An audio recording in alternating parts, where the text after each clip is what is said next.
Desde as 9 da manhã, pontualmente, a altura em que foram abertos os portões do Palácio Presidencial, com rigor e pontualidade. Os jornalistas colocaram os seus equipamentos preparados e depois foram efetivamente tomar o pequeno almoço preparado para esta atividade de hoje aqui nos Jardins.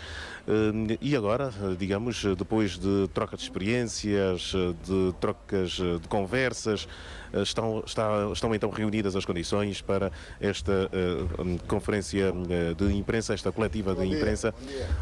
Está então a acomodar-se o Presidente da República. Daqui a pouco vai dar então início a este João Manuel Gonçalves encontro Lourenço, com os Presidente da República de Angola. jornalistas. Caros Vamos colegas ouvir o que diz da imprensa, o Secretário para a Comunicação Institucional e Imprensa do Chefe de Estado angolano. Aquela que vai ser a segunda entrevista coletiva do Sr. Presidente da República do seu mandato.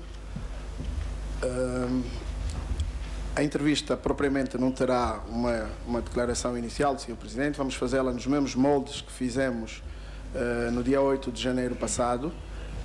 Há pouco tempo fizemos o nosso sorteio, será com base nesse sorteio que as perguntas serão colocadas.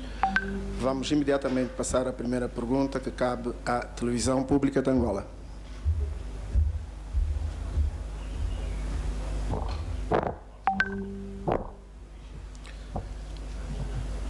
Bom dia, a Televisão Pública de Angola agradece a oportunidade. Eu chamo-me Isidro Sanhanga.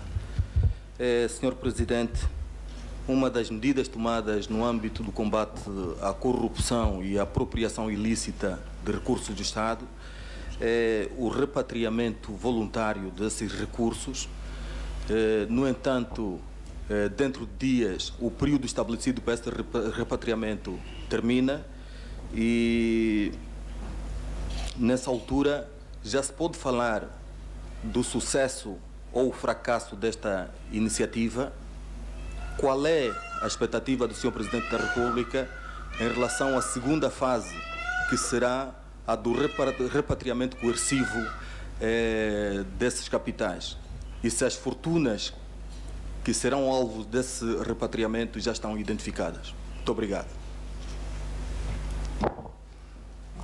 Bom, falar em sucesso ou fracasso do programa, eu penso ser cedo. Não temos necessidade de correr. Um fenómeno que aconteceu ao longo de anos, não me parece que pudéssemos resolver em 6 meses. O período de graça concedido foi de apenas 6 meses. É evidente que quem quis aproveitar essa oportunidade bastante generosa por parte do Estado angolano deveria fê-lo.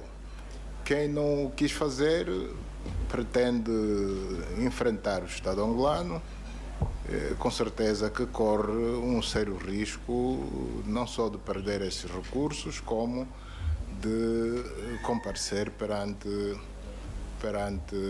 os tribunais. Portanto, nós estamos confiantes no êxito desta operação. A operação não foi estabelecida para ser realizada em 6 meses. 6 meses foi apenas o período de graça dado para que aqueles que de boa vontade quisessem fazê-lo repatriassem os seus recursos. Portanto, estamos confiantes que o tempo continua a jogar a nosso favor, uma vez que o programa tem data de arranque, mas não tem data de término. Portanto, o repatriamento coercivo começa a contar a partir de 26 de dezembro. Portanto, começa a contar a partir de 26 de dezembro. Não quer dizer que a 26 de dezembro, nessa data exata, teremos aqui os recursos todos. Portanto, não é justo pensar-se desta forma. Arranca 26 de dezembro e não tem data limite. Pode levar 10 anos, 20 anos, leva o tempo que for necessário, no meu mandato ou no mandato de quem me vier a substituir. Nos próximos anos, isto é um programa para ter continuidade. TV Zimbo. Muito obrigado. Bom dia, Sr. Presidente. Amilcar Xavier, TV Zimbo. A minha questão está relacionada com o acórdão do Tribunal Constitucional, o acórdão 319 de 2013, que suspende a fiscalização dos atos do Executivo pelo Parlamento da República. O Sr. Presidente da República vinha sublinhado muito recentemente na reunião do Comitê Central, a primeira que realizou na qualidade de Presidente do seu partido, que desejava ser fiscalizado pelos seus atos do partido no poder. Pergunto ao Sr. Presidente se não deseja também que, na qualidade de titular do Poder Executivo, seja igualmente fiscalizado pelo Parlamento. Muito obrigado. Quando, na reunião do Comitê Central, eu dizia que deveríamos ser fiscalizados, somos todos nós. Ao fiscalizar-se o Executivo, evidentemente que se está a fiscalizar também o titular desse mesmo Poder Executivo. Portanto, não vamos separar as coisas. Eu sou o responsável pelo bom ou mau funcionamento do Executivo que encabeço. Portanto, essa vontade manifesta na sessão plenária do Comitê Central, a última, essa vontade mantém-se e os órgãos que têm esta possibilidade de fiscalizar, nomeadamente o Parlamento, através das audiências parlamentares que têm lugar, regra geral, a nível das comissões de trabalho, através das visitas parlamentares que são feitas às instituições, às províncias, aos municípios. Por essas vias pode-se e deve-se fiscalizar a ação do Executivo, aliás, coisa que, em certa medida, já vem acontecendo. Agência de Notícias Lusa.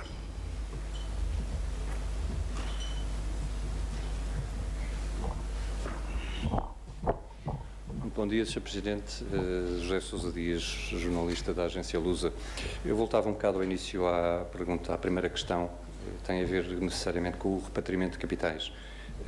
Tem havido muita conversa, tem havido muitas declarações sobre o que de facto é o repatriamento de capitais, mas tem também existido um silêncio, um manto de silêncio sobre os montantes, o que é que já foi conquistado, o que é que já foi recuperado, números, valores. E, naturalmente, também gostaria de saber em que ponto é que está a situação do repatriamento de capitais com Portugal.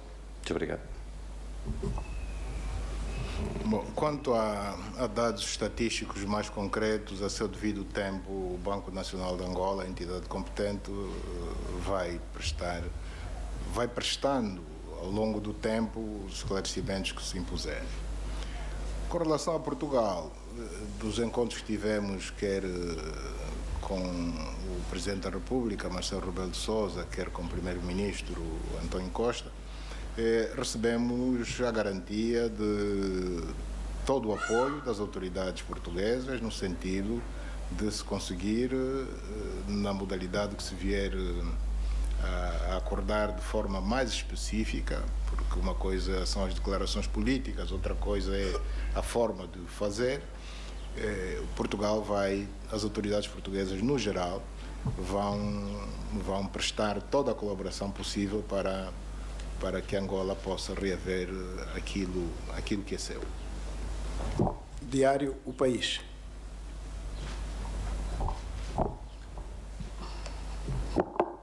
Bom dia, muito obrigada, Sr. Presidente.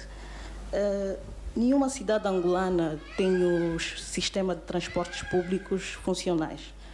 Pergunto qual seria a solução para que efetivamente os transportes públicos funcionassem como deve ser, se o Estado tem noção de quanto ganharia caso os transportes públicos funcionavam como deve ser e de quanto as famílias angolanas gastam em transportes públicos. Obrigada.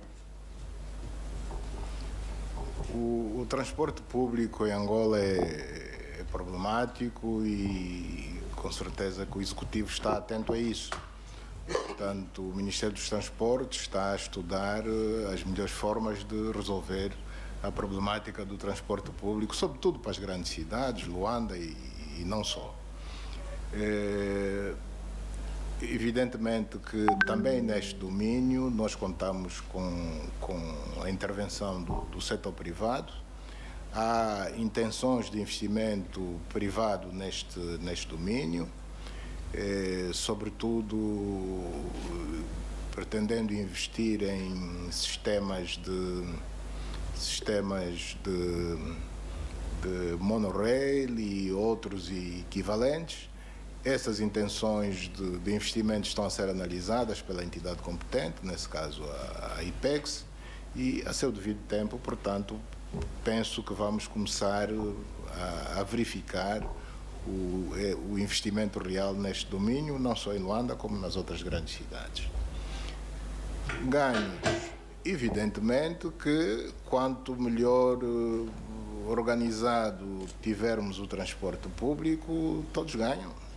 Ganham os cidadãos e ganha a economia nacional.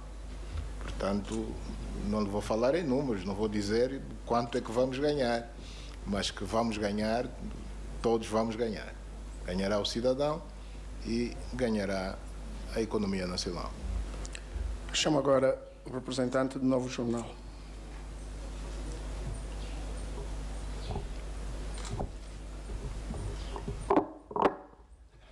Bom dia, Sr. Presidente. Eu sou o David Filipe, do Novo Jornal, redação online. Sr. Presidente, foram prometidos 500 mil empregos. Queria saber, até data presente, quando já foram criados. Porque nós notamos ao longo desse ano, muitas empresas foram à falência e milhares de angolanos foram jogados no olho da rua. E notou-se também que a delinquência aumentou. E eu queria saber, Sr. Presidente, qual será o recado para a juventude desempregada? Bom, a delinquência aumentou numa determinada fase, mas posso lhe garantir que neste momento reduziu consideravelmente. E com relação à oferta de emprego, a oferta de emprego prometida no programa de governação do MPLA refere-se a um período de 5 anos, de um mandato e não a um período de 15 meses. Nós estamos a governar há escassos 15 meses. Não se pode esperar que aquilo que deve ser feito em 5 anos pudesse ter sido feito em apenas 15 meses. Tudo o que estamos a fazer na criação de um bom ambiente de negócios para que as empresas funcionem, que criem bens, criem serviços, produzam serviços e, consequentemente, emprego, é o esforço que está sendo feito no sentido de resolvermos, entre outros problemas, também o problema de emprego. Quando falamos na diversificação da economia, não só queremos aumentar a produção interna de bens e de serviços, queremos aumentar a exportação de bens, mas, ao mesmo tempo, com esta medida, pretendemos e estamos confiantes que vamos conseguir aumentar a oferta de empregos. Rádio Despertar. Obrigado, Sr. Presidente. Muito bom dia. Sou Gonçalves Vieira, da Rádio Despertar. O Sr. Presidente tomou posse como titular do Poder Executivo há pouco mais de um ano e por aquilo que tem se constatado é que a condição social da população parece que piorou. E pelos contactos que nós temos feito, digo nós, a Rádio Despertar, a população não vislumbra um quadro breve para a solução de diversos problemas que a própria população enfrenta. E atualmente ainda verifica-se que os hospitais públicos continuam sem medicamentos nem materiais gastáveis, para além de outras dificuldades.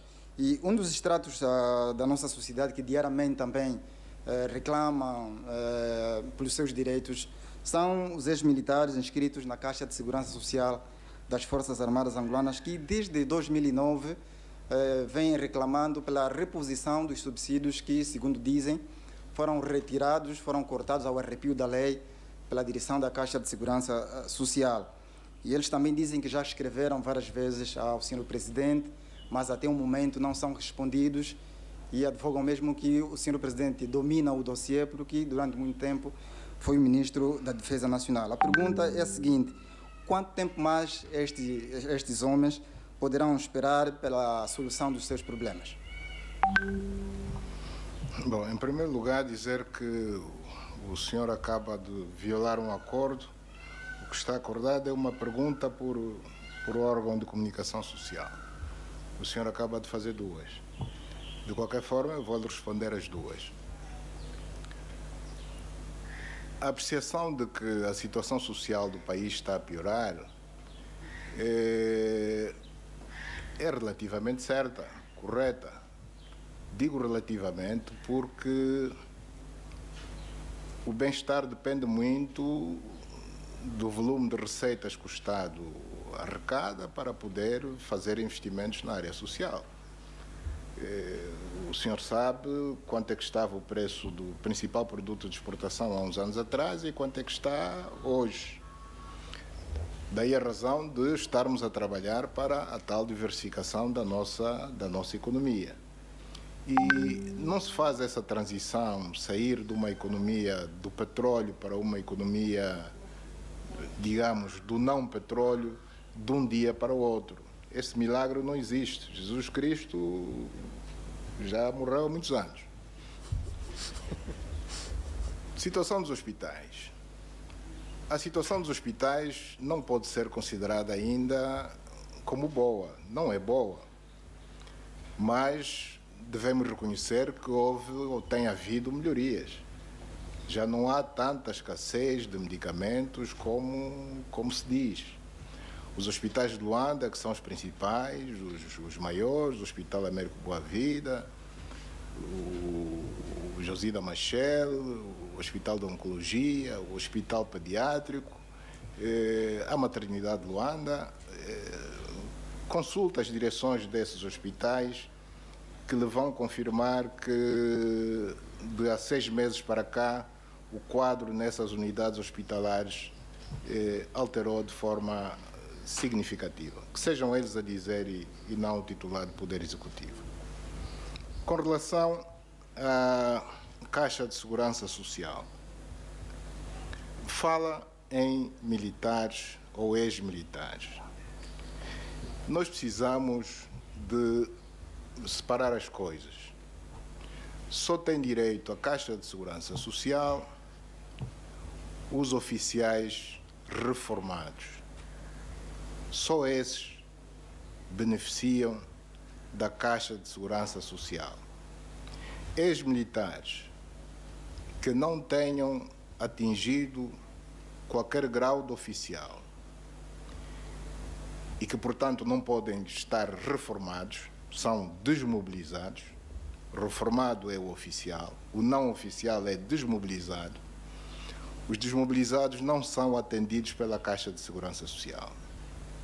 Nós conhecemos a pressão que a UNITA vem fazendo nos últimos anos, confundindo as coisas no sentido de que os desmobilizados também sejam atendidos pela Caixa de Segurança Social. Isso não é possível. Portanto, isso não vai acontecer. Há instituições próprias para atender os desmobilizados, que são uma classe de militares ou de ex-militares, para ser mais concreto. A Caixa de Segurança Social só atende oficiais na reforma. Voz da América. Muito bom dia, Sr. Presidente. Eu sou Manuel José, sou correspondente da Voz da América em Luanda. Eu vou aproveitar a deixa do Sr. Presidente ao responder o colega da Rádio Despertar, quando fala das instituições de saúde. Há um ditado que diz que a prática é o melhor critério da verdade.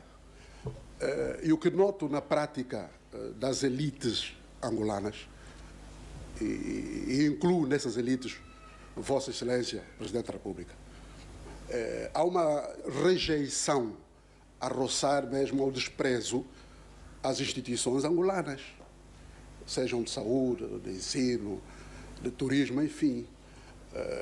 Como? Quando estas elites, portanto, precisam da assistência médica, medicamentosa, é logo pegar um avião e ir posterior, ir à procura. No ensino a mesma coisa. Os meninos, até os meninos, como não podem ficar muito tempo lá fora, usam as escolas consulares. Exemplo, a escola portuguesa aqui, quase todos os meninos têm lá os filhos. As instituições de lazer, Sua Excelência acaba de nos dar recentemente um exemplo disso. No gozo de feira, que é seu direito, privilegiou Moçambique, nosso país irmão. E a pergunta que faço é a seguinte, Sr. Presidente. Qual é a mensagem que essa elite transmite aos cidadãos comuns, os demais angolanos, quando fazem essa asserção, essa rejeição a essas instituições? Muito obrigado. Bom, nada lhe garante que eu nunca passei férias no meu país. O senhor está a fazer uma afirmação gratuita. Eu não nasci hoje e ao longo dos anos já passei férias no meu país N vezes. Desta vez entendi a convite do meu homólogo, o presidente Nyusi, de Moçambique, satisfazer o seu convite e fui passar férias a um país africano. Não fui à China, não fui à Conchichina, como soe dizer-se, fui aqui perto, a um país irmão africano. O facto de eu ser Presidente da República, não estou vedado de poder desfrutar deste direito. Com relação à utilização das unidades hospitalares ou não, é errado pensar-se que os cidadãos angolanos que se tratam lá fora só são da classe dirigente e, se calhar, da classe dirigente do MPLA. A junta médica em Portugal, na África do Sul, está cheia de cidadãos angolanos. 90% deles são cidadãos comuns. Quem custeia essas despesas é o Estado angolano. É verdade que o ideal seria investir esses recursos aqui no país, na melhoria das nossas unidades, para pôr fim a essas juntas médicas. Mas isso não se faz num dia. Isso é para se ir fazendo.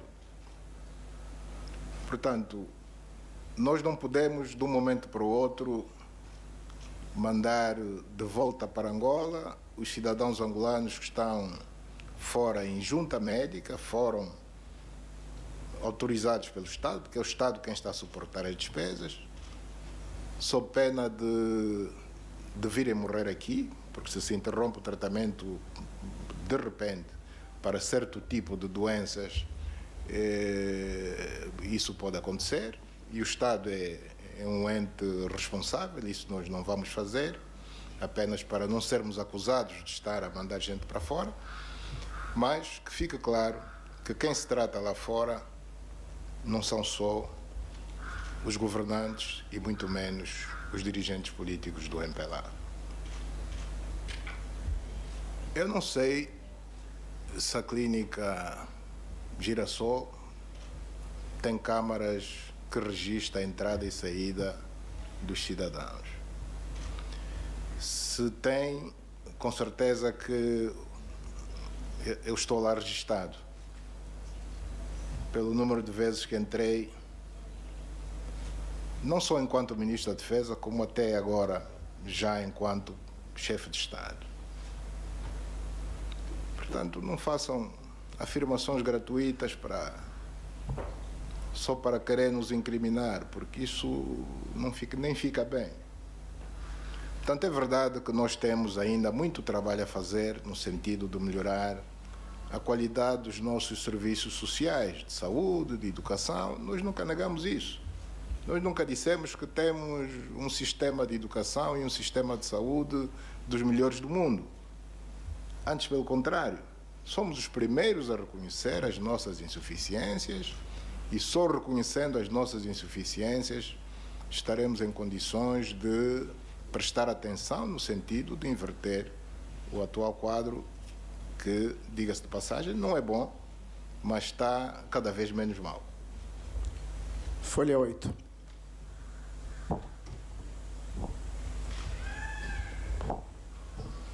Muito obrigado. Bom dia, Sr. Presidente. William Toné, Folha 8. Sr. Presidente, voluntária ou involuntariamente, no seu último discurso na 6ª reunião ordinária do Comitê Central, colocou o MPLA como o primeiro órgão quase de soberania, algo que vem sendo. Acredita que nesse seu esforço de combater a corrupção, repatriar os capitais, o conseguirá sem um verdadeiro pacto de regime, capaz de institucionalizar e conferir soberania aos verdadeiros órgãos de soberania?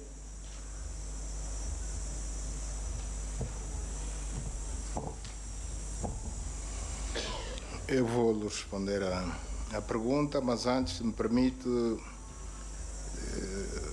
deixa-me voltar um pouco atrás a respeito ainda da questão da atenção a prestar à área social, saúde e educação, para dizer que, tanto essa questão não foi colocada por si, foi pelo seu colega quando se deu.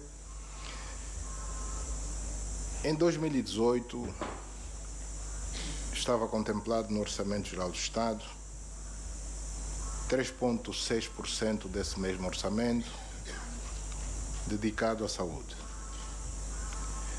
Para o orçamento acabado de aprovar, para 2019, nós temos 6,6% desse mesmo OGE dedicado à saúde. Portanto, é praticamente o dobro dos recursos que prevíamos em 2018, no espaço de apenas um ano. No que diz respeito à educação, embora o crescimento não tivesse sido tão grande quanto na saúde, em 2018 eram 5,4% para a educação, portanto, a porcentagem do OGE, para 2019 são 5,8% do OGE. O crescimento não é grande, mas fica o sinal de que o Executivo dá uma importância grande a estes dois setores, quer a saúde, quer a educação. Voltando ao nosso amigo William Toné. Um pacto de regime. Depende do que é que entende por pacto de regime. Eu, se não se importar, eu ia lhe pedir que esmiuçasse um pouco mais isso, o que é que entende por pacto de regime. Porque, com pacto ou sem pacto, nós temos de combater a corrupção. Com pacto, temos de combater a corrupção. Sem o pacto, temos de combater a corrupção. Sr. Presidente, quando falava de pacto é porque, naturalmente, o combate à corrupção tem sido falado. O MPLA tomou a dianteira, mas se empreender só o viés político neste combate, nós vemos que poderá nada acontecer. Vai mudar o que nada muda. Por outro lado, este combate, eu penso que deveria engajar todas as forças políticas a encontrarem um denominador. Porque agora não sente que, por exemplo, há incompreensões no seio da sua própria força política. Se o combate assentar fundamentalmente na parte política, óbvio que pode haver acordos políticos. Se engajasse toda a nação, o senhor seria mais blindado e teria maior credibilidade este combate à corrupção, porque engajaria todas as partes e todos poderiam ser partícipes naquilo que iríamos definir como corrupção, até porque temos a Lei 11/2016 que inviabiliza quase uma percepção do que é que se vai repatriar, o quanto e a partir de onde. Engajando todos, talvez fosse mais blindado este combate e mais credível. É nisso que eu gostaria que o senhor se expressasse. Sim, senhor. Em praticamente todos os meus discursos, eu falo da necessidade do combate à corrupção. E não só falo da necessidade de combate à corrupção, porque também tenho tido cuidado de apelar que todas as instituições do Estado, igrejas, organizações não governamentais, associações profissionais, associações cívicas e, de uma forma geral, os cidadãos, que participem de forma ativa nesta luta que é de todos. O MPLA não pretende monopolizar esta luta como sendo apenas sua. Nós não fechamos as portas a ninguém dizendo esta luta é do MPLA, só nós queremos a taça e que não queremos a interferência de mais ninguém. Isso não é verdade. Antes, pelo contrário. Somos nós quem todos os dias apelamos à participação, à contribuição de todos, sem exclusão de ninguém. Se existe alguma força política que se sente excluída desta luta, é porque ela própria auto-excluiu-se.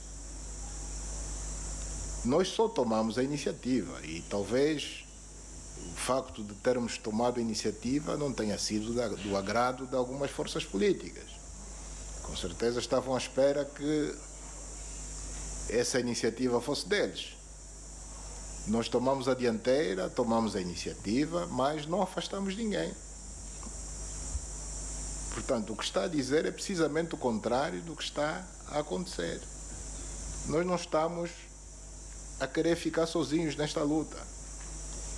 E não estamos sozinhos nesta luta. Não só não queremos estar sozinhos, como efetivamente sentimos que não estamos sozinhos nesta luta. Rádio Mais. Muito obrigada. Iracema Arnaldo, Rádio Mais. Senhor Presidente, a minha questão é a seguinte. Quando disse que encontrou os cofres do Estado vazios, já sabia que o Executivo cessante tinha deixado mais de 15 mil milhões de dólares. Que nível de comunicação tem com José Eduardo dos Santos? Obrigada.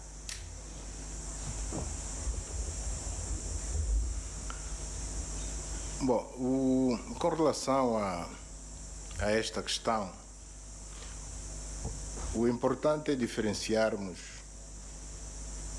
de forma clara o que são as reservas internacionais líquidas, para que fim se destinam, qual é o caráter desta reserva, como o próprio nome diz, é uma reserva, como deve ser gerido e o que são propriamente os chamados cofres do Estado. Quando a gente fala em cofres do Estado, estamos a nos referir à conta única do Tesouro, que não tem nada a ver com as reservas internacionais líquidas.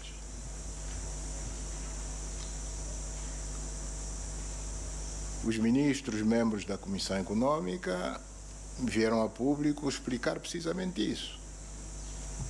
E o que ficou claro é que o que havia na conta única do Tesouro não dava para pagar mais do que 5 meses de salário da função pública, apenas isso. E o país parava, não vivia, não fazia mais nada, salvo pagar salários à função pública durante 5 meses, exatos 5 meses. Portanto, não houve nenhum mistério no que foi dito. No discurso político, há coisas que devem ser entendidas. Quando a gente diz encontrei os cofres vazios, ninguém está a querer dizer que encontrou zerados. O vazio não é sinônimo de zerado. Portanto, eu penso que este tipo de linguagem deve ser entendido. MFM. Muito bom dia, Sr. Presidente. Para mim é uma honra. Eu peço desculpas. Há uma segunda... As pessoas estão a fazer mais do que uma pergunta, contrariamente ao acordado. Há uma segunda pergunta do seu colega que o antecedeu: qual o meu nível de relações com o presidente José Eduardo dos Santos? Eu considero normais, não tenho razões, não tenho motivos para não ter boas relações pessoais. Como dizia, para mim é uma honra, chamo-me Ernesto Samaria, a Rádio MFM e toda a sua audiência agradece. A nossa pergunta é a seguinte: o Sr. Presidente exonerou no princípio do mandato do senhor, o Secretário para os Assuntos Económicos, Dr. Carlos Panso, por estar implicado num processo penal aberto pelas autoridades suíças. Por que razão mantém proteção ao engenheiro Manuel Vicente, quando um tribunal português deu como provado recentemente o crime de corrupção ativa a um procurador daquele país? Muito obrigado. Sim, senhor. Muito obrigado. Portanto, o senhor afirma que eu protejo o engenheiro Manuel Vicente. Vai ter que explicar bem isso, o que é que entende por proteção.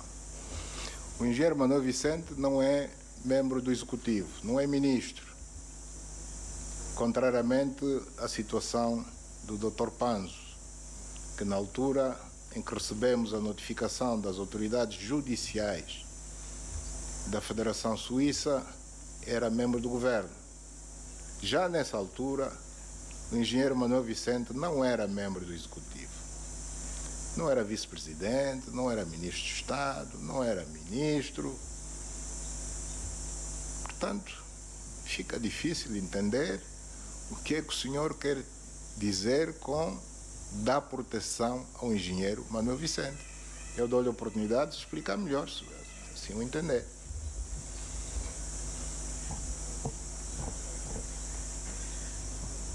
Bem, eu sou leigo em matéria de direito, mas penso que, se calhar, ao nível do Executivo, e o senhor como titular do Poder Executivo, poderia, se calhar, ao nível do Parlamento, retirar as imunidades e dar possibilidade que os tribunais angolanos pudessem já julgar o processo que Portugal transferiu para o nosso país. Para um não membro do Executivo, quem solicita o levantamento das imunidades junto do Parlamento não pode ser o Executivo. Estamos a falar de poderes diferentes. Quem solicita são os órgãos de justiça. Os órgãos de justiça, se quiserem dar continuidade com um determinado processo e vêm-se impedido de o fazer porque a pessoa avisada está protegida por imunidades, sendo deputado, são os órgãos de justiça quem solicitam o levantamento das imunidades diretamente ao Parlamento, não passam pelo Executivo. O titular do Poder do Executivo nem tem sequer que saber, porque mesmo que souber não vai fazer nada. Não é minha competência. É um deputado, se a Justiça entende que para prosseguir com a sua ação, enquanto órgãos de justiça, importa que sejam levantadas as imunidades de um determinado deputado, solicita o levantamento das mesmas diretamente à Assembleia Nacional. Rádio Eclésia. Muito bom dia, Sr. Presidente, e a todos os presentes. Muito grato pela oportunidade. Qual é a disponibilidade, Sr. Presidente, do seu governo em acelerar o desfecho das negociações sobre o projeto do Acordo Geral de Cooperação? Falo da concordata entre o Estado angolano e a Santa Sé. E qual é a previsão do encontro do Sr. Presidente com o Papa Francisco em Luanda ou no Vaticano? Bom, a esse respeito, devo dizer que conseguimos ultrapassar um pequeno impasse que existia. Portanto, quando digo conseguimos, estou-me a referir à delegação do Executivo angolano e à delegação do Vaticano, aqui em Luanda. E, feito isso, portanto, a versão negociada, acordada, foi remetida ao Vaticano para o Vaticano se pronunciar e nós estamos à espera da posição do Vaticano. Portanto, neste momento, O que se passa é que o Vaticano é que nos deve dizer,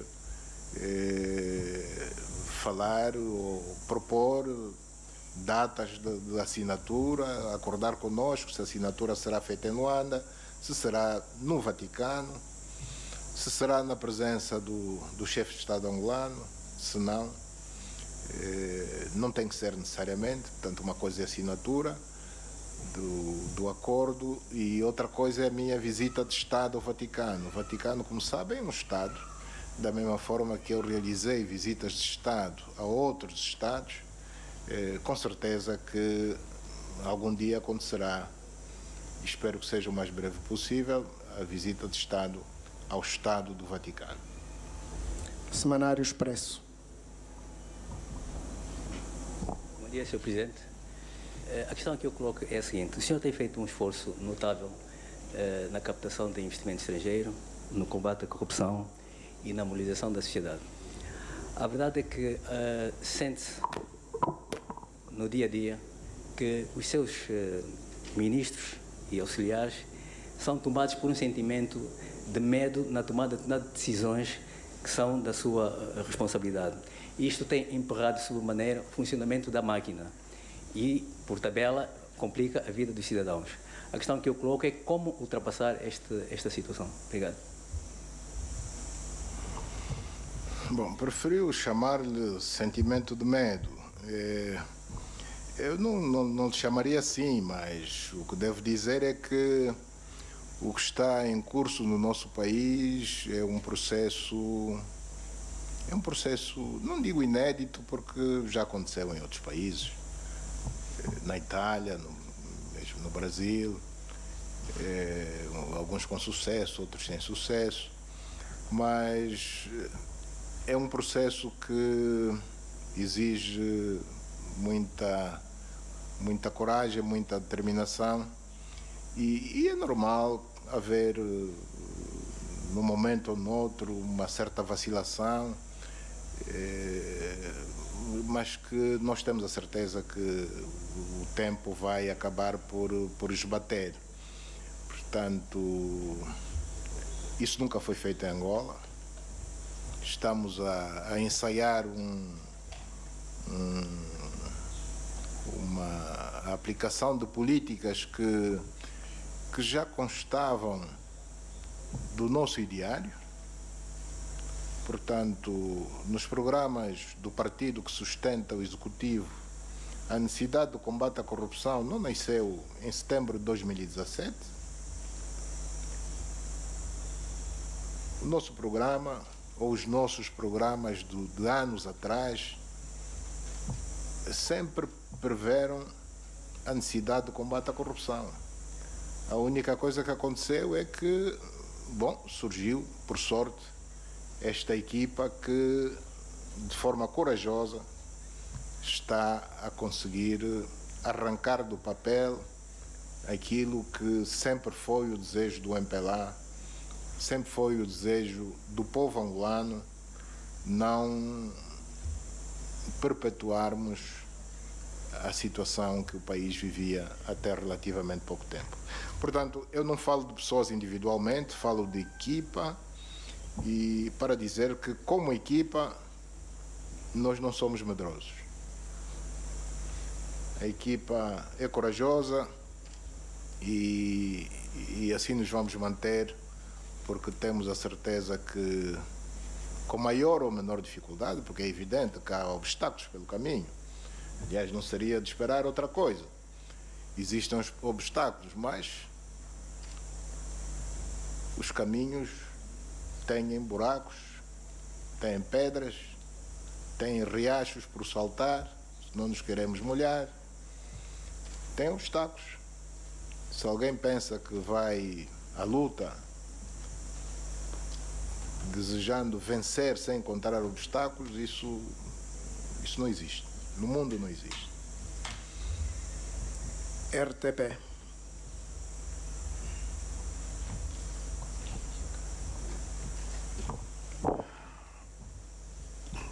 Obrigado.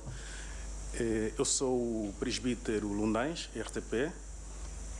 Senhor Presidente, como entender que num cenário de clara recessão económica, de profunda escassez de recursos e que se apela a uma maior contenção de despesa, o Executivo parte para a reabilitação do edifício do Conselho de Ministros nos valores que vieram a público por intermédio dos órgãos de comunicação social?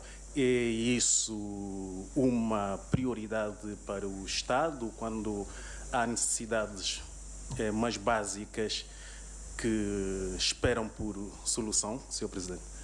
Obrigado. Bom, nós não estamos a fazer uma simples reabilitação. Nós estamos a construir uma nova sala do Conselho de Ministros. Na impossibilidade de ampliar a presente sala,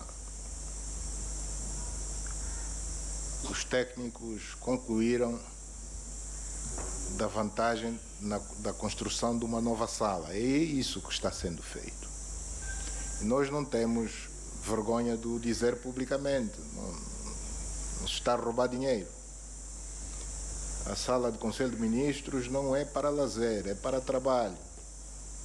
Se nós estamos a construir um instrumento para melhor trabalharmos, para melhor servirmos os angolanos na função que exercemos, que o Executivo exerce, penso que não temos que ter vergonha disso, nem receio de dizer aos angolanos que estamos a construir uma nova sala do Conselho de Ministros. É simplesmente uma sala, é apenas uma sala, não é um palácio. Portanto, não estou a ver também qual é a razão de ser da sua pergunta. Revista Exame. Bom dia, Sr. Presidente. Muito obrigado pela oportunidade. Eu sou Jorge Salvador e trabalho para a Revista Exame. Sr. Presidente, o acesso à habitação ainda é um terror de muitas famílias. É um terror que muitos pais de família enfrentam. É um terror que muitos jovens enfrentam. O acesso às centralidades habitacionais esteve sempre em volta de processos fraudulentos. Alguns cidadãos tiveram acesso sem reunir as mínimas condições de honrar o compromisso com o Estado. Outros ocuparam ilegalmente e outros ainda subalugaram, ou seja, ganham dinheiro com as casas que o Estado construiu para a população, para aquelas pessoas que não têm como ter acesso a essas casas. Eu quero saber do Sr. Presidente o que é que será feito para corrigir esta situação, quais as medidas que serão tomadas aos inquilinos, medidas rigorosas aos inquilinos que até ao momento não pagaram nenhuma prestação das rendas resolúveis. E, por outro lado, se o governo do Sr. Presidente tem noção de quanto é que o Estado já arrecadou ou quanto é que o cofre do Estado já tem acesso com a comercialização destas habitações. Muito obrigado. Bom, começando pelo fim, o que já arrecadou ainda não deu para amortizar o investimento feito. Aliás, o período de amortização leva sempre alguns anos. Que medidas é que foram tomadas ou serão tomadas no sentido de corrigir esses males? Bom, eu acredito que algumas medidas já vêm sendo tomadas. Talvez não as suficientes. Precisamos de continuar a corrigir esta situação que está errada.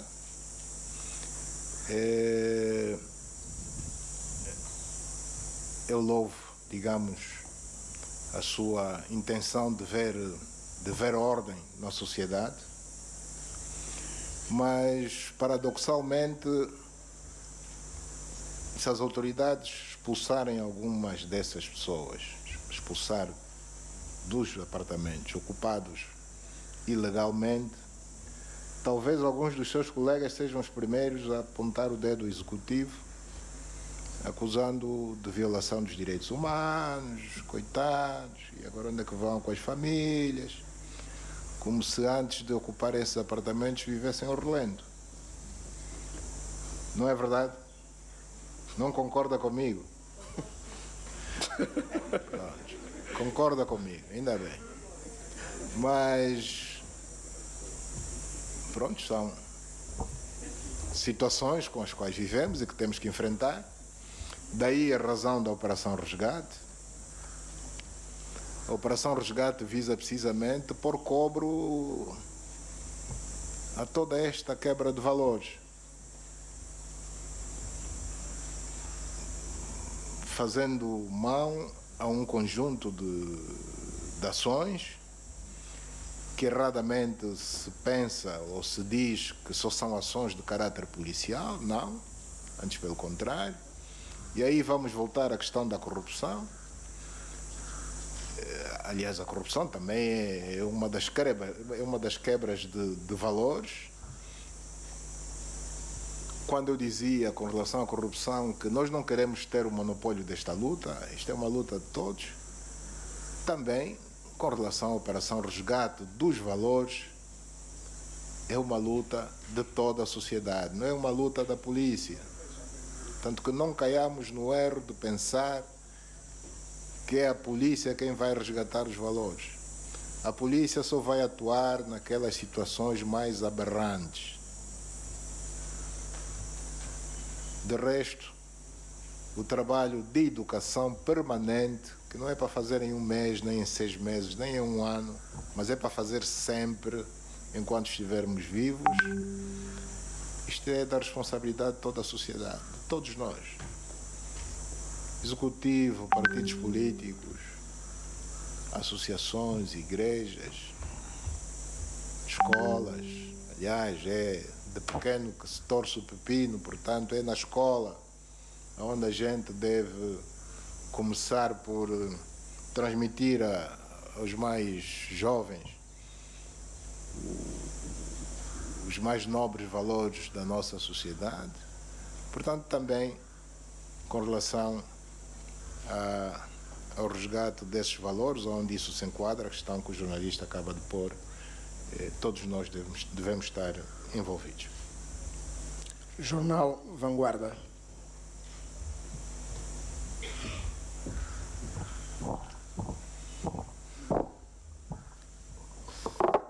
Bom dia, Sr. Presidente. Bom dia a todos. Bom, o Sr. Presidente já revelou que é um árbitro atento. Eu não posso fazer mais do que uma pergunta. Acaba-me de dizer isso mesmo, que para mim é uma tortura. Portanto, eu peço-lhe, obviamente vou só fazer uma pergunta, mas antes, permita-me só uma pequena deambulação, e tem a ver com uma questão que foi colocada logo a segunda pergunta, que tem a ver com o Acórdão 319 de 2013, a que o senhor, a meu ver, não respondeu, e que é um acórdão muito mais do que simbólico, porque há um novo regimento na Assembleia Nacional, a própria Constituição tem normas que permitem uma revisão, mas sabemos que a revisão de 2010, que deu ao país, consagrou um regime de presidencialismo atípico, foi uma revisão, é a chamada Constituição, o fato feito à medida de um homem, e o senhor já disse que a Constituição é a sua bússola, mas também mostrou que não está disponível para vestir o fato desse homem, provavelmente é demasiado apertado para si.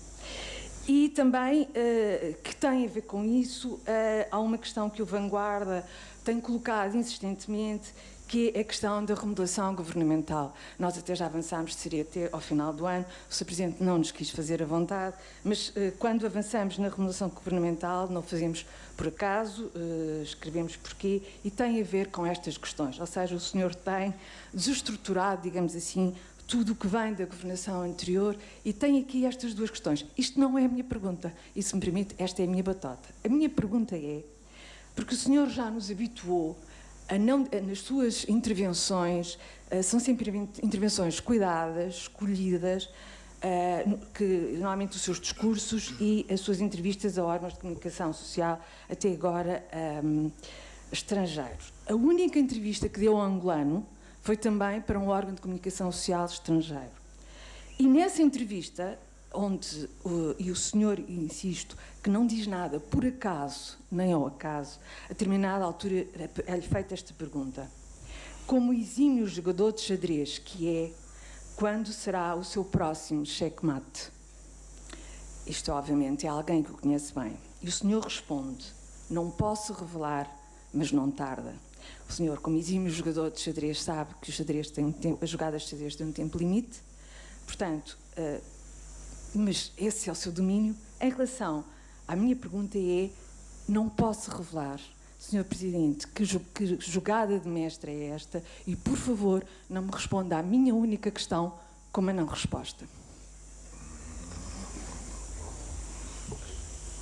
Bom, dizia que limitar-lhe a uma pergunta é... Uma tortura. Uma tortura. Tortura maior seria, para mim, se permitíssemos que cada um de vocês fizesse 2, 3 perguntas. A informação que eu tenho é que nesta entrevista coletiva estão 20 órgãos.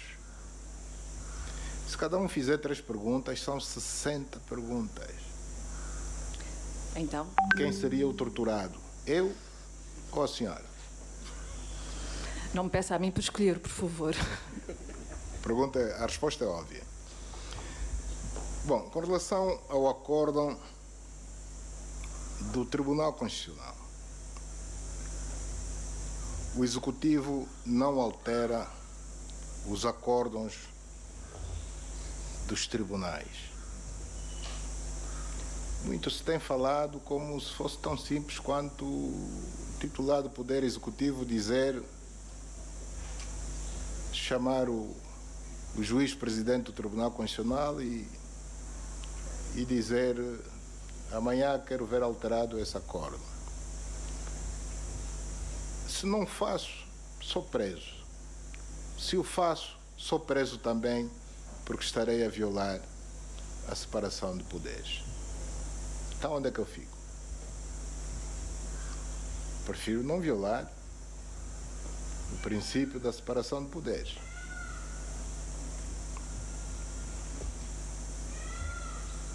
Jogada de xadrez. O xadrez é jogado, é um jogo a 2. Portanto, tem que me dizer quem é o meu adversário. Ainda ninguém me disse. Quer dizer que pela primeira vez falou ao acaso? Quem é o meu adversário? Um jogo de xadrez joga-se contra alguém. Então digam quem é o meu adversário. Por enquanto estou sem adversário, por isso é que o checkmate tarda a chegar. TV Record. Bom dia, Sr. Presidente. Bom dia a todos. Record TV África, aqui na Santos.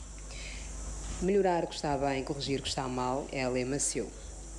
E a bandeira de combate à corrupção foi hasteada muito alto, dentro e fora de Angola.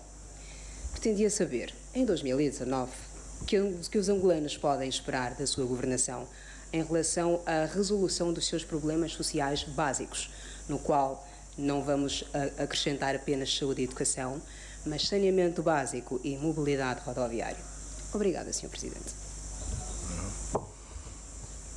Bom,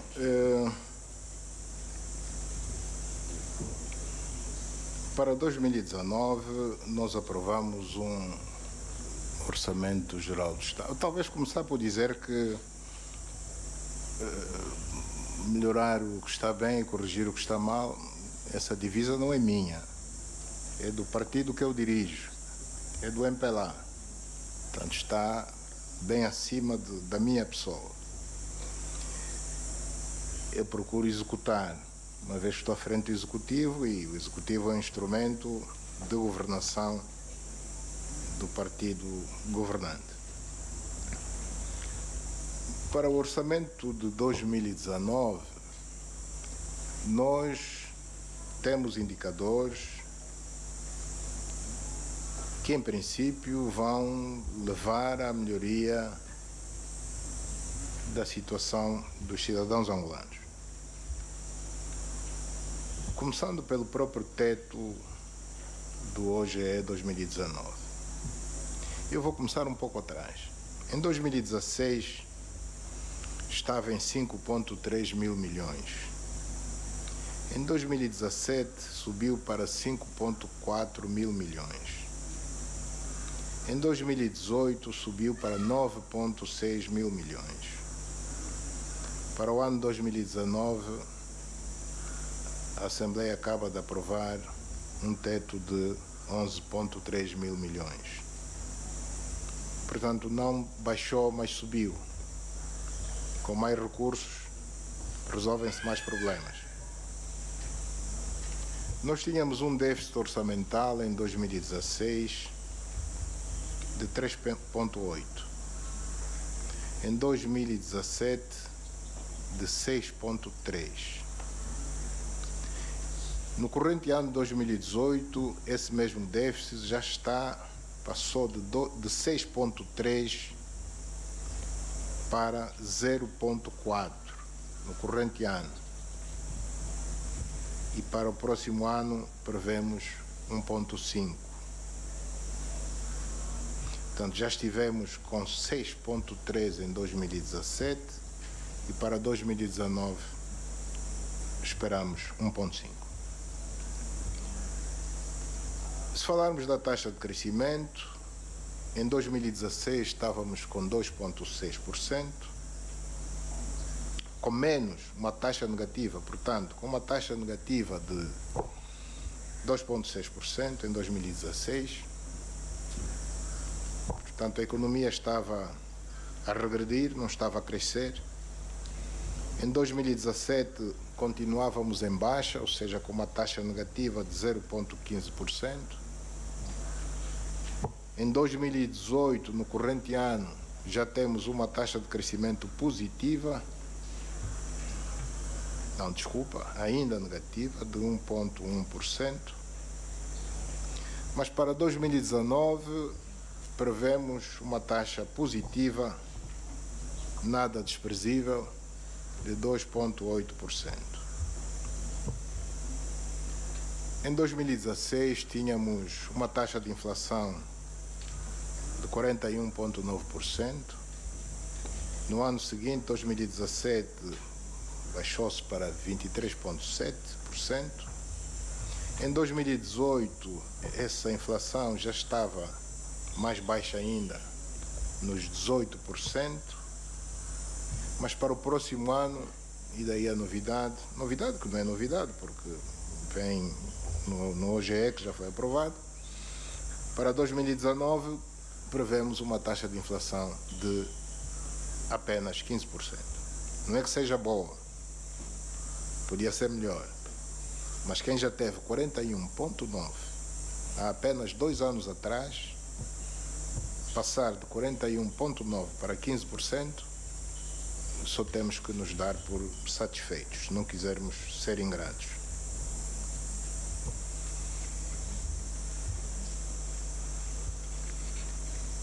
A diferença da taxa de câmbio no mercado, entre o mercado paralelo e oficial, no corrente ano, em janeiro do corrente ano, estava essa diferença em 150%.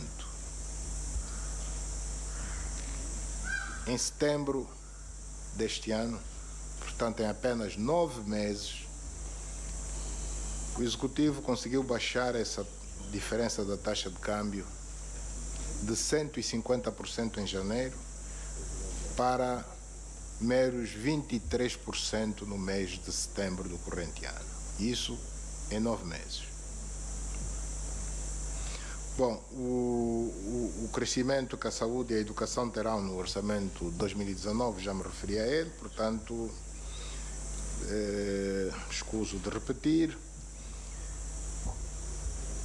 Nesse mesmo orçamento para 2019, nós prevemos um incremento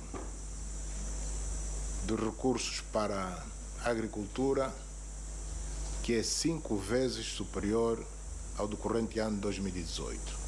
Portanto, de um ano para o outro, nós vamos quintuplicar a fatia do Orçamento Geral do Estado para a agricultura, que era irrisória, eu diria mesmo vergonhosa, era de apenas 0,3% e vai passar para 1,6% em 2019. É suficiente? Não é? Evidentemente que não é suficiente, mas é bem melhor. Se quintuplicou, é bem melhor.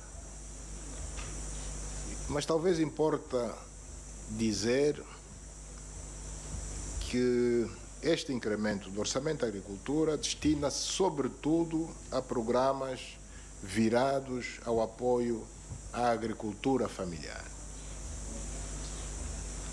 Os fazendeiros, esses têm como resolver o seu problema, vão à banca e, desde que provem que têm capacidade de reembolso, resolvem o seu problema. O mesmo não se passa com os camponeses. O Estado tem o dever de apoiar continuamente os camponeses. E a forma que encontramos é essa de incrementar em 5 vezes os recursos que serão postos à disposição dos programas de apoio à agricultura familiar. E esta estatística não é tudo para responder à sua pergunta. Ontem mesmo recebemos, aqui em Luanda, a diretora-geral do Fundo Monetário Internacional, com quem negociamos e conseguimos a aprovação de um programa alargado de financiamento a Angola no valor de 3,7 mil milhões de dólares, dos quais muito próximo de 1 mil milhão já estão nas nossas contas desde há dias. Nos próximos 3 anos entrará o resto até atingir o teto de 3,7. Com um período de graça de 4 anos e meio, a contar de agora, e um período de reembolso ou de maturação de 10 anos e meio. Daí a razão eu ontem ter dito que nenhuma outra instituição no mundo oferece essas condições, e com uma taxa de juro anual variável, mas que em momento nenhum ultrapassará os 3% ao ano. Portanto, são condições. O Executivo angolano conseguiu negociar um programa alargado de financiamento com esta instituição em condições que nos parecem ser bastante boas. Nós não conseguimos isso com mais nenhuma instituição de crédito. 2,5% até 3% de taxa de juro anual, reembolsável em 10 anos, 10,5%, neste valor. Portanto, só daqui a 4 anos e meio é que começamos a pagar ou a reembolsar este financiamento. Durante todo o período de vigência do programa, que é de 3 anos, Angola não vai pagar absolutamente nada, para que as pessoas melhor entendam quando nós dizíamos ontem que as condições são das melhores possíveis. Este programa alargado de financiamento vem precisamente para reforçar a capacidade do Executivo em resolver os problemas da população. Todos os problemas sociais e não só da população. Garantir o êxito do programa de diversificação da economia, aumentar as exportações, reduzir com isso as importações, aumentar o volume de receitas cambiais não petrolíferas e, consequentemente, aumentar a oferta de emprego para os nossos cidadãos. Portanto, penso ter esclarecido o que me foi solicitado. Chamo agora o colega do Jornal de Angola.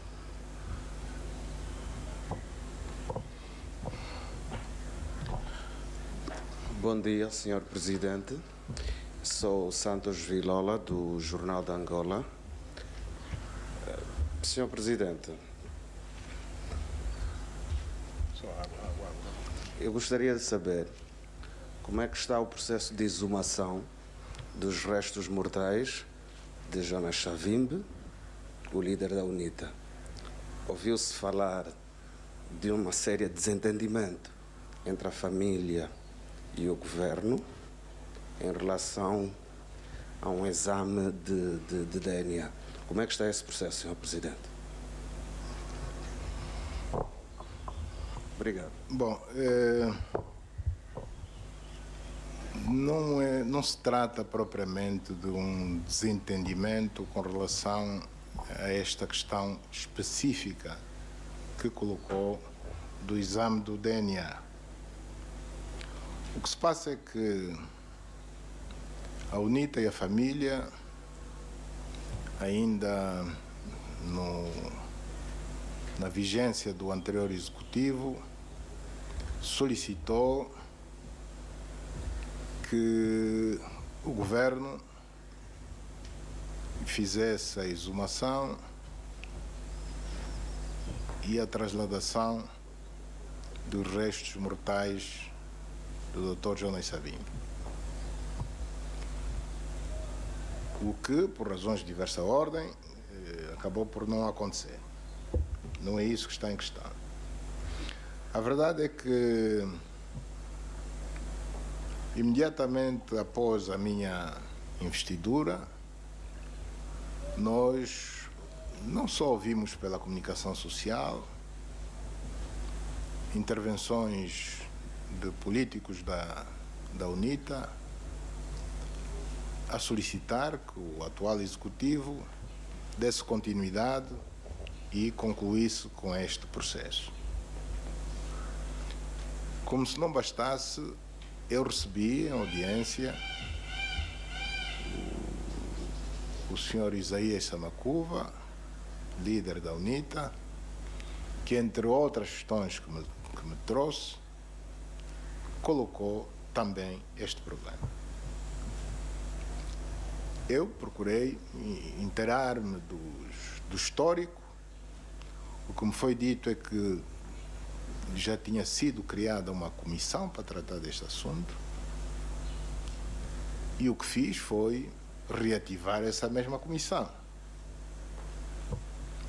Essa mesma comissão foi reativada e começou de imediato a trabalhar, quer com a direção do Partido UNITA, quer com a família.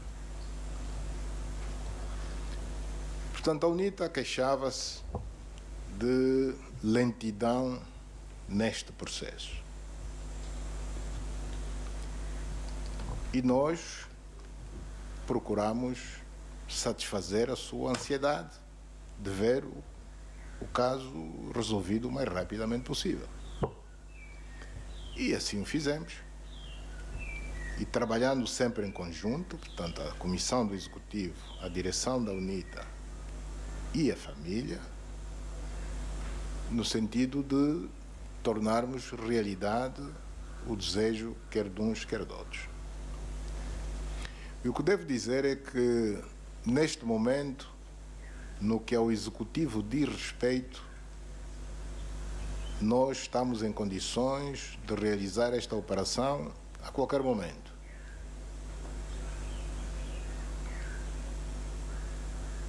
Mas não encontramos, paradoxalmente, da parte da direção da UNITA, sobretudo, a mesma vontade.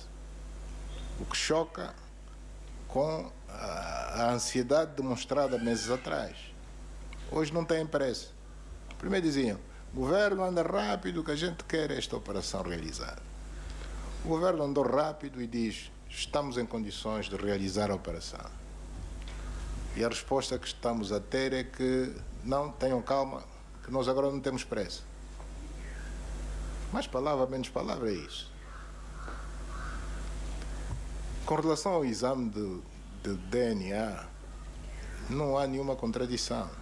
O que ficou acordado é que, uma vez feita a exumação dos restos mortais, quer o governo, quer a família, vão fazer, a partir de amostras, o tal exame de DNA para confirmar que efetivamente são os restos mortais dele. Portanto, o governo faz, a família também faz. Isto está acordado. Nós estamos preparados para fazer. E logo a seguir, depositar os restos mortais na localidade escolhida pela direção da UNITA e pela família. Portanto, é preciso que a opinião pública saiba do que realmente se está a passar. O que se está a passar é isso. É que, por um lado, pediram-nos pressa, mas hoje estão-nos, por outras palavras, a pedir que aguentemos mais um pouco, que não corramos. Nós não estamos a correr. Não estamos a correr. Estamos em condições de o fazer a qualquer momento. Muitas famílias angolanas gostariam que o Estado angolano também os ajudasse a localizar os restos mortais dos seus familiares tombados durante o conflito armado. Localizar, exumar, transladar. Bom, quem tem essa possibilidade está a querer desperdiçá-la. Portanto, é um caso para pensar. Rádio Nacional de Angola. Muito bom dia, Sr. Presidente. Manuel Esperança, Rádio Nacional de Angola. Sr. Presidente, a abertura informativa nos órgãos públicos tem vindo a ser uma marca muito notada do seu mandato. Esse processo vai continuar, entendo que os órgãos públicos têm contribuído para aprofundar a democracia no país. Temos um espaço público mais plural nos últimos tempos. Muito obrigado. Está a perguntar ou está a afirmar? Estou a perguntar a Sua Excelência. A minha apreciação é que sim, que temos um espaço público mais aberto.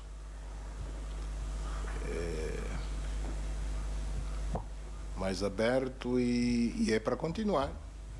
Portanto, não sei se há algum sinal, sentiu algum sinal de recuo. Se sentiu, é um falso sinal, porque não existe a intenção de recuar. Agência France Press. Daniel Frederico, Agência France Press. Senhor Presidente, a minha questão vai sobre o Islão. Angola, ao que consta na Constituição, diz ser um Estado laico. E ao que consta é que é um dos únicos países em África que ainda não aceitou oficialmente o Islão, ou a religião islâmica, cuja sua coexistência nos últimos anos tem sido marcada com atos de encerramento de mesquitas, condenação dos seus fiéis por estarem a ler livros. Senhor Presidente, eu gostava de saber até que ponto é que estas ações do governo angolano podem beliscar a imagem do país perante a comunidade internacional. Bom, os dossiês são para ir sendo resolvidos. Nós tivemos durante muitos anos o dossiê Rádio Eclésia, expande, não expande, expande, não expande. Este é um dossiê que hoje pertence ao passado, portanto está ultrapassado, está resolvido. A questão do reconhecimento do islamismo em Angola, sabe que, se por um lado a Constituição diz que somos um Estado laico, e somos de facto, por outro lado há aspectos de ordem cultural que também devem ser tidos em conta, nomeadamente o facto de maioritariamente Angola ser, ou Angola não digo, mas a população angolana ser maioritariamente cristã, tanto de várias confissões cristãs, não só a católica como outras. Bom, isto não é fator impeditivo para a não permissão de outras confissões. O que se passa é que ela não está reconhecida, mas não se pode dizer que aqueles crentes nessa religião que estão impedidos de praticar. Tanto é assim que até a praticam na via pública, pelo que é do nosso conhecimento, encerrando vias, dificultando a vida do cidadão comum no dia a dia, e nunca ninguém os molestou pelo facto de estarem a rezar na via pública, que até é um local impróprio. Portanto, é uma questão que para nós não é tabu. Nós temos que enfrentar as questões de frente, com frontalidade, e as entidades competentes com certeza que estão a analisar quer esta, quer a aprovação de outras confissões religiosas que têm pedidos feitos e ainda não estão autorizados. Portanto, não se pode destacar apenas esta, mas ela se enquadra num grupo de umas quantas que ainda não estão autorizadas. O processo decorre e vamos aguardar o seu desfecho. E dizer que não é verdade que as pessoas são detidas pelo simples facto de serem apanhadas a ler o Corão. Isto eu desminto categoricamente. Portanto, não há ninguém que, estando a ler o Corão, é detido só pelo facto de que está a ler o Corão. Isso é falso.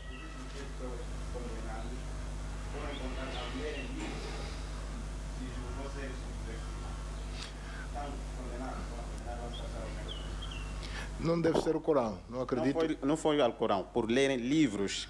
Tá, foram livros apenas. Você disse que era o Corão, né? Sim, e nós temos 4 pessoas condenadas, foram condenados no ano passado a 3 anos de prisão pelo Tribunal Provincial de Luanda, estão na comarca de Viana. Bom, nós recebemos, então devia ter sido concreto, ia direito ao assunto.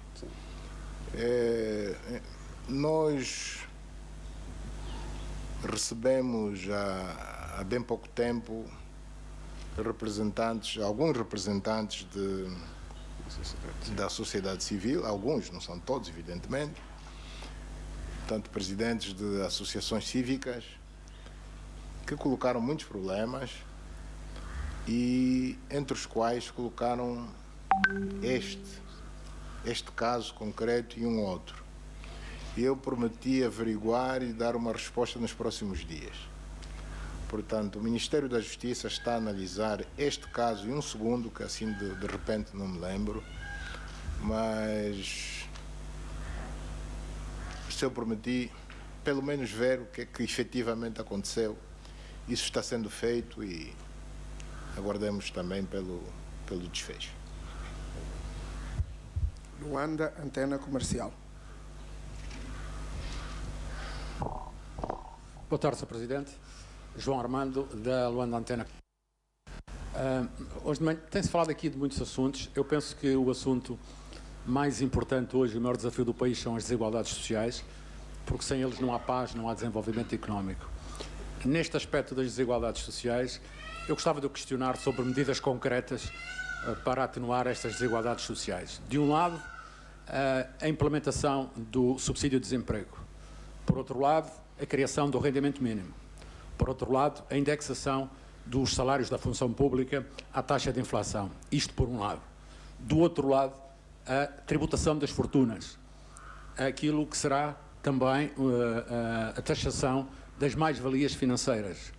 E aquilo que será também, possivelmente, um quadro legal e tributário mais apertado para a banca comercial, que ano após ano multiplica os seus lucros à boleia, se assim poderemos dizer, dos títulos e das obrigações do Tesouro, que na verdade é a boleia do próprio Estado. Eu coloco estas questões porque vamos ter aí também um período agora importante, que são estas privatizações, obviamente, toda a privatização do património do Estado, que se pode correr o risco de assistirmos àquilo que é uma segunda versão do que se chamou no passado acumulação primitiva de capital, que pode entregar a uma elite específica e contribuir ainda mais para essas desigualdades sociais. Eram estas questões. Queria-lhe só desejar um bom Natal a si, à sua família e a todo o seu governo. Bom, eu fico muito satisfeito quando o jornalista, em vez de fazer perguntas, dá respostas, que é o seu caso. Isso poupa-me o trabalho de ter de repetir a resposta que acabou por ser dada por si próprio. Portanto, é função do Estado zelar pelas camadas mais desfavorecidas da população. E há várias formas de o fazer. Já tudo está inventado, nós não vamos inventar nada. Vamos fazer aquilo que as economias de mercado, regra geral, fazem um pouco pelo mundo fora, evidentemente com as adaptações que se impõem, consoante a realidade de cada país. Portanto, isso vai ser feito. Em todas as economias, em todas as sociedades, há ricos, há classe média, há pobres e há muito pobres. A missão do Estado é criar condições no sentido de que a percentagem entre uns e outros seja, entre aspas, aceitável. Portanto, uma sociedade não pode ter 90% de pobres ou muito pobres. Da mesma forma que também não pode ter 90% de milionários. Portanto, isso é impensável. Tem que ter todas essas franjas, tem que ter ricos, com dinheiro ganho de forma limpa, se quisermos falar em linguagem clara e simples. Portanto, ser rico não é crime, o rico não é necessariamente corrupto, isso que fique bem claro. Nesta nossa luta contra a corrupção, nós não estamos a lutar contra o rico, porque se não haver rico, não há riqueza. E o país tem que ter riquezas. Os ricos têm que dar emprego aos pobres. Portanto, tem que haver ricos, desde que não atropelem a lei e as normas que qualquer sociedade define como limites. Isso para dizer que se a pobreza atingiu níveis assustadores, o Estado deve tomar medidas no sentido de fazer baixar consideravelmente esses níveis considerados assustadores de pobreza. Com um conjunto de medidas que eu não vou aqui enumerar, algumas delas o senhor jornalista acabou de o fazer. Eu peço desculpas, a segunda questão.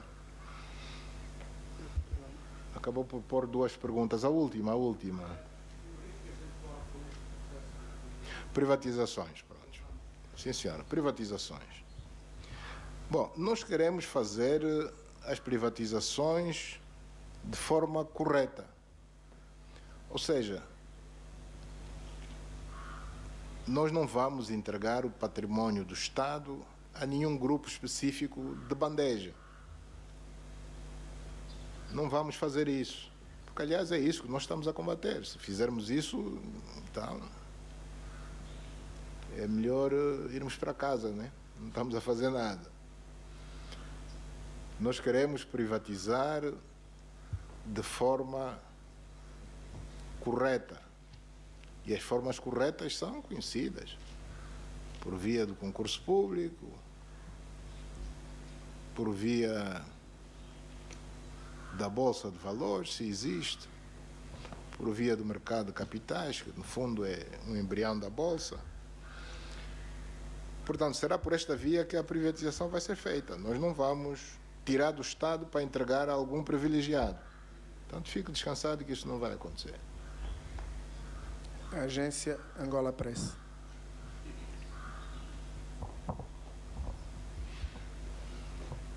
Boa tarde, Sr. Presidente. Eu sou Elias Tumba, jornalista da ANGOP.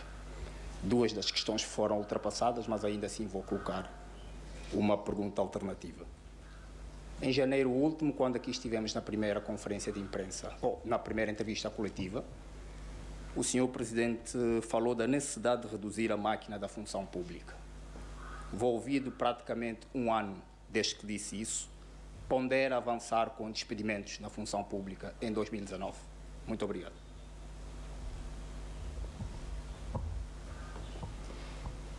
Bom, esta é uma questão que é melindrosa porque nós estamos com uma taxa de desemprego de cerca de 20% e todas as ações que levem ao crescimento dessa taxa devem ser sempre muito bem ponderadas.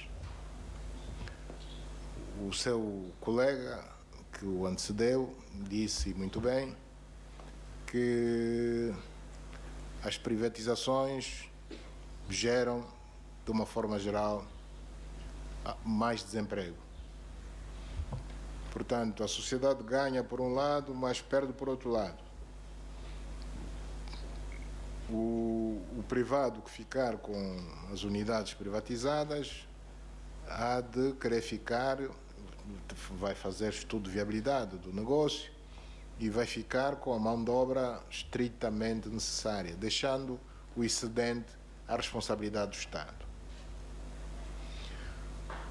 Quando nós nos referíamos à redução da máquina do Estado, isso é para ser feito por fases, começando pela composição do próprio Executivo, que hoje não tem os 35 ministros que tinha antes, tem pouco menos de 30. Bom, e outras medidas de contenção das despesas, no geral, que não passam apenas pela redução do pessoal administrativo, mas que é uma forma de despesa, mas há outras despesas do Estado que importa reduzir e que, ao longo do mandato, com certeza que de forma gradual vamos reduzindo. Não queremos nada feito de forma muito brusca, sob pena de depois resolvermos um problema e abrirmos dois novos problemas. Última questão, Sr. Presidente, prensa latina. Bom dia, Sr. Presidente. Eu lo vou torturar doblemente. Vou falar em espanhol, pero divagando. En su primer año de gobierno no ha visitado ningún país de América Latina. ¿Cuál es la estrategia del Ejecutivo en relación con esa región del mundo? Y una segunda cuestión, si es posible, ¿cuál es la posición de Angola en el retraso de las elecciones en la vecina República Democrática del Congo? Obrigado.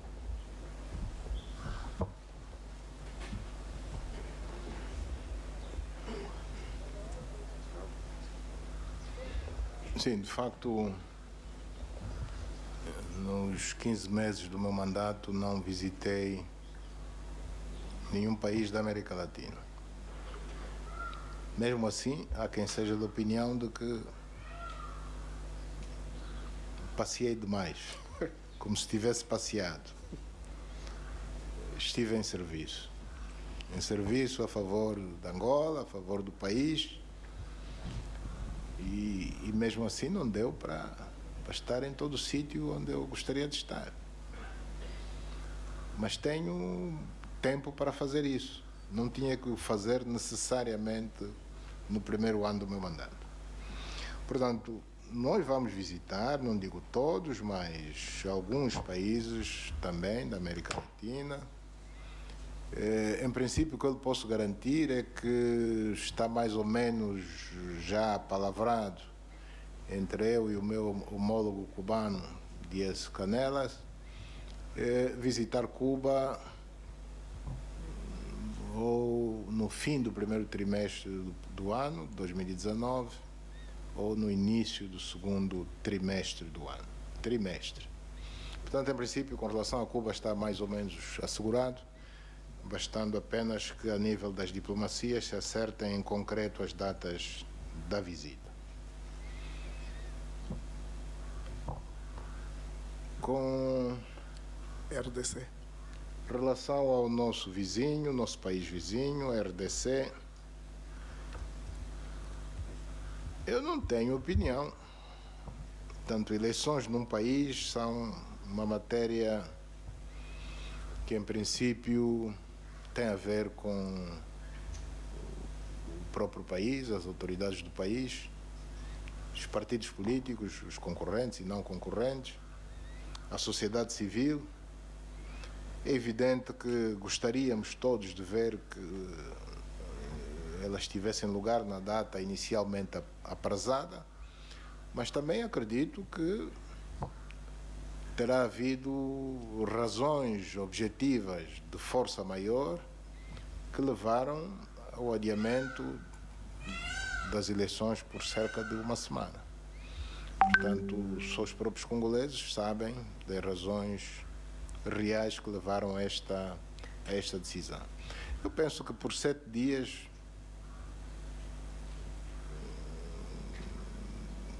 o importante é que elas tenham lugar.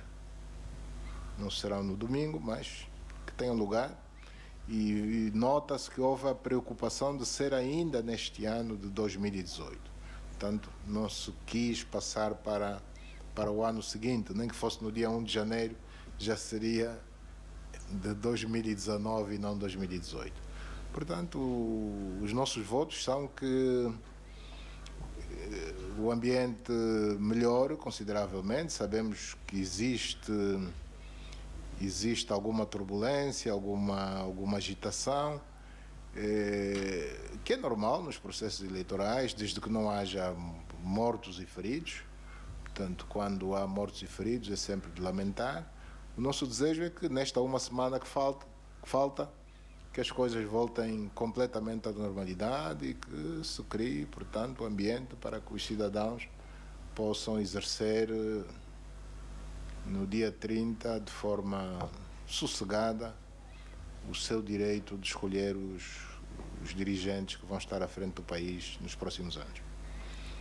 Sr. Presidente, muito obrigado pelo seu tempo. Caros colegas, terminamos assim a nossa segunda entrevista coletiva. Festas felizes, até para o ano. Muito bem, está então concluída esta entrevista coletiva, a segunda deste ano e a segunda do seu mandato. O chefe de Estado angolano prepara-se então para deixar os jardins do Palácio Presidencial. Hoje, para além, obviamente... Tanto há um jornalista que desejou-me, a mim e a minha família, um Feliz Natal e um próspero Ano Novo. Eu gostaria de agradecer. Penso que ele não terá falado apenas em seu nome, terá falado em nome de todos os presentes. Portanto, eu agradeço este sentimento. Mais uma vez, muito obrigado. E dou por encerrada a entrevista coletiva. Muito obrigado. Uma forma também de desejar aos jornalistas aqui presentes e não só um Natal que transmita a paz e a harmonia entre as famílias. É o ponto final desta entrevista coletiva aqui dos Jardins do Palácio Presidencial. É a segunda, como dissemos há pouco, a segunda entrevista coletiva de João Lourenço desde que assumiu o poder, e hoje neste encontro aberto e respondendo a todas as questões dos jornalistas presentes. Foram 20 órgãos de comunicação social, alguns com presenças de 2 ou mais jornalistas, pelo que foram também muitas perguntas. Esta conversa com jornalistas terá durado mais de 1 hora, pelo que muitos dos assuntos, muitas das questões aqui trazidas foram efetivamente merecedoras de resposta do chefe de Estado. Impõe-se obviamente que Chiesa Silvestre as devidas análises no estúdio. A qualquer momento vamos, em caso de necessidade, voltar à antena. O certo é que esta conversa com jornalistas irá ter espaço, obviamente, em próximos tempos de informação da Televisão Pública de Angola, pois será o tema do dia de hoje.